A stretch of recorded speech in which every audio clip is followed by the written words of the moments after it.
बिस्मिल्लाहिर्रहमानिर्रहीम। नाज़रीन, इस वक्त आपको एक अफसोसनाक खबर देता चलूँ।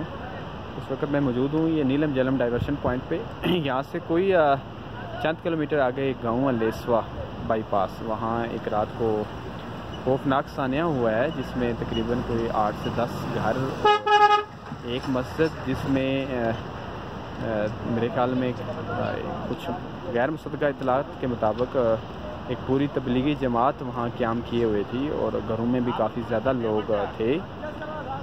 वो बह कर इस दरिया में आ चुके हैं जिसका मलबा इस वक्त मैं आपको ये दिखा रहा हूँ, ये आपकी आंखों के सामने होगा।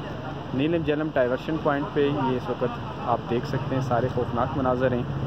बड़ा अफसोस हुआ है, ये रात का सानिया है और रात को ज़ोरदार बारिश हुई जिसके बाद लैंड स्लाइडिंग हुई और उस लैंड स्लाइडिंग में तकरीबन 8 से 7 घर कमोबेश और एक मस्जिद जिसमें तबलीगी जमात ने क़याम किया हुआ था वो इसमें बह गए और अभी तक डेड बॉडीज़ का भी कोई ख़ास अंदाज़ा नहीं लगाया जा सकता है कि वो किस तरफ हैं। बहरहाल अभी तक कोई ख़ास रेस्क्यू ऑपरेशन जारी नहीं है। बहरहाल कुछ चंद गिने चुने लोग यहाँ इंतज़ामिया के भी नज़र आ रहे हैं, ये आप देख सकते हैं।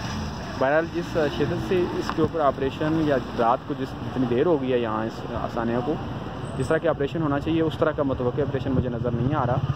बहरहाल बड़ा अफसोस हो रहा है, इंतहाई ये खौफनाक हादसा हुआ। अभी हम अपने घर की तरफ से वापस जा रहे थे, रास्ते में ये इतला मिली तो मैंने चाहा कि इसको थोड़ा सा विजुलाइज़ किया जाए और ये आप देख सकते हैं मनाज़र इस वक्त काफ़ी दिल दहलाने वाले हैं। ये जितना भी आपको मलबा नज़र आ रहा है नाज़रीन, ये उन घरों का है, उस मस्जिद का है, वो जो बस्ती पूरी उठ के आई है, ये सारा उनका। मैं आपको थोड़ा सा जूम करके दिखा सकूं तो ये सारा उनका घरेलू, ये देख लें ना आप, पूरा ऊपर तैरता हुआ नज़र आ रहा है। ये सारा उनका घरेलू वो लकड़ है जो घर बनाने में तामीराती लकड़ इस्तेमाल हो रही है।